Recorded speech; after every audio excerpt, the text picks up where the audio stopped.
I'm mining and I don't have to work. It sucks.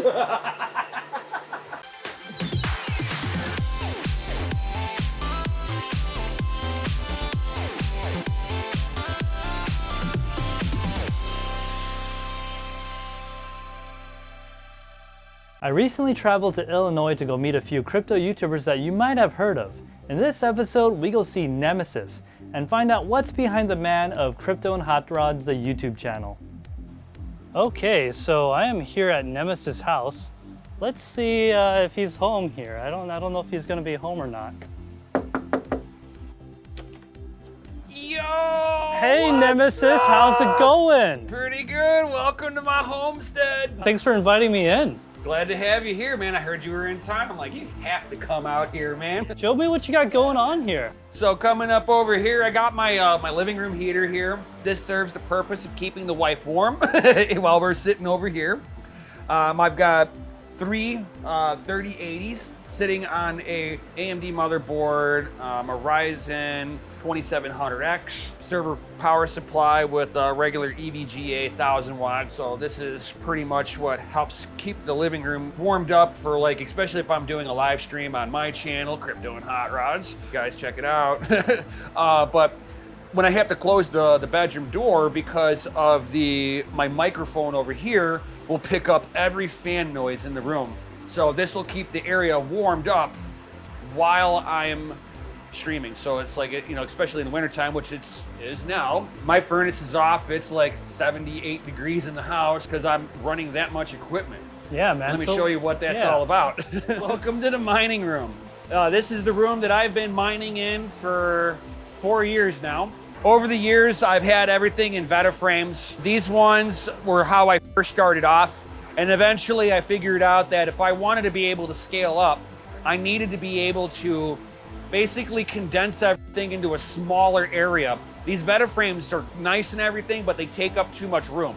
The only way to do that is with server cases using 4Us, 5.5Us, 6Us, ones that hold GPUs in a server case variation. You're more efficient that way, just like these bad boys over here. This case contains 1070s and 1070 Ti's, so it's not like I'm running all the latest and greatest hardware. We all can't be Red Panda mining. Over here, I've got a case of RX 580 ASUS Strix ROGs. They've actually sitting in front of a cool, fresh window. These GPUs usually are around about 42C.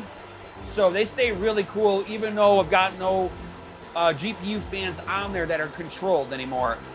With the server grade fans, which is what you're hearing right now, is what's actually keeping this thing cool. Then I've got over here, I've got some more, I've got like 7 1070 Ti's in here. And then in here, I've got 4 1080 Ti's and 1 1660 Ti. All in this case. What kind of ASICs you got down there? So I've got 3 E3 amp miners, which they were the original ASICs for mining Ethereum and Ethereum Classic. I used to have a whole farm of these, where this whole room was 2 rows of all E3 amp miners in here. So for Ethereum Classic, I was probably the number 20 top hash rate on Ethereum Classic. Oh, wow.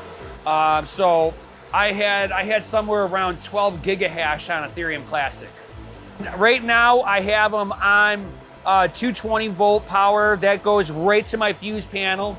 60 amp service coming into each plug, going into a server grade trip light, which are 30 amps a piece.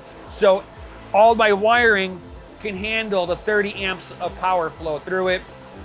Each line can handle around 5,600 watts total on each line. Peak is like a little over 7,000 watts. It's like 7,200 watts would be peak, but I don't want to get anywhere near that because you want to keep the 80% rule when you're mining on anything. So this is the inside of one of the E3 amp miners. So for here, you can look at each one of these as a GPU. So it's basically an SoC chip with a bunch of memory modules to make an artificial GPU. That's why Ethereum mining is still able to be done with GPUs, even though there's ASICs on there. But the ASICs aren't really ASICs. They're just a bunch of fake GPUs running on the system. The E3 was not any more powerful than the GPUs on the system already. And these are already on Ethereum Classic.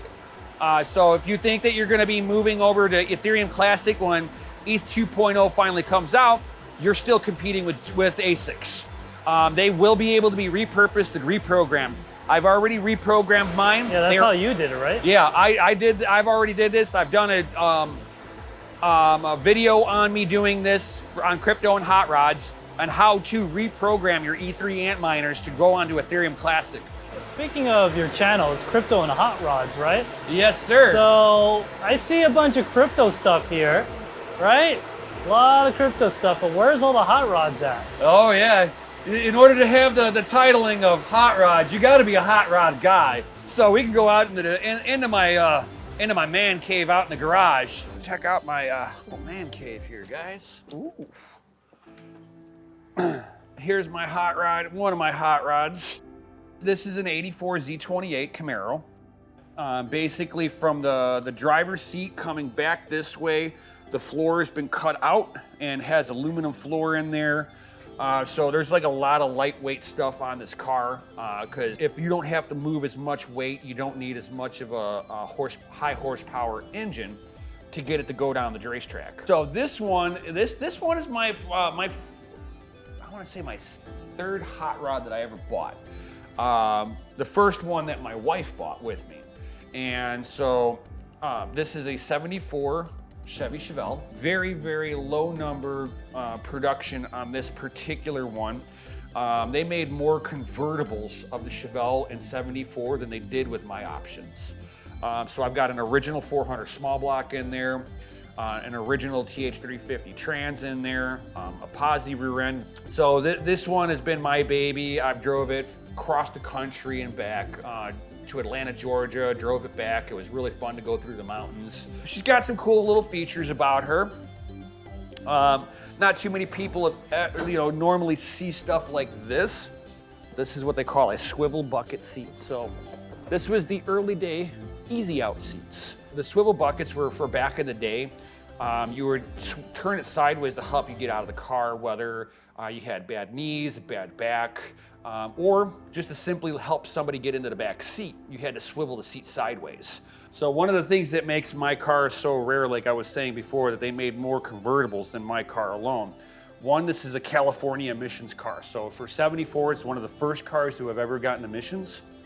And then with the emissions factor on here, that makes it pretty rare. And then this particular window here, this is called a cathedral window because it's just a real small little window versus having a window that came all the way back.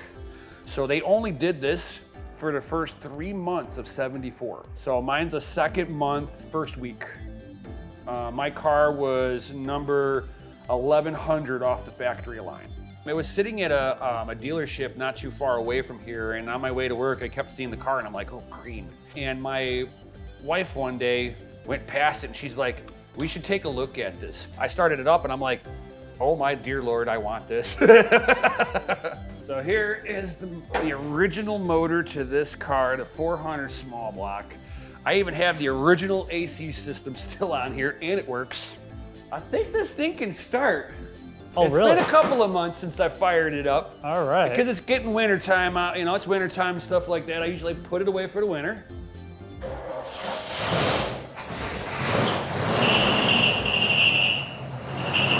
She lives. She's alive. A little cold-blooded.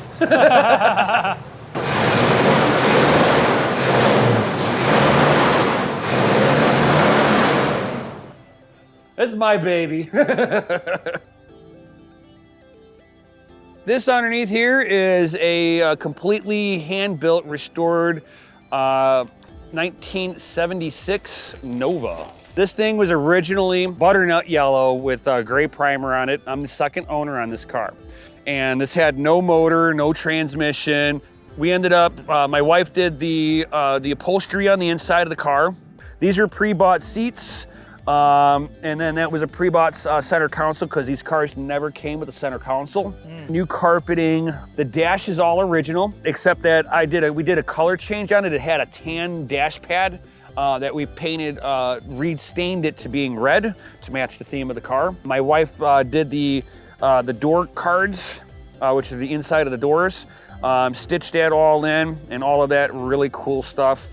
This engine here was completely hand built by me. So it's a 78 350 out of an El Camino that I bored out and stroked it so that it goes from a 350 to a 388 stroker. Thanks for joining us on this Crypto Rigs tour. He's the first one here in my trip to Illinois, good old Illinois. So thanks for letting me into your house and show me everything. And guys, remember to get subscribed, because if you like content like this, consider watching other videos on both our channels. Again, yes. I am TekShinji and this is Nemisist. And we'll see you next time. Yo, Bye. Stay savage. I gotta say, big thanks to Nemisist for letting me come over and check out his setup. Really appreciate it, man. He had a lot of cool stuff, a lot of awesome things, and a lot of cool car things too. Well, if you like what you saw in this video, make sure you get subscribed because we got 2 more videos coming. We're gonna go meet Great Baldini and Max Voltage and find out what their setup's like. Well, that's it for this one, guys. We'll see you in the next one. Bye!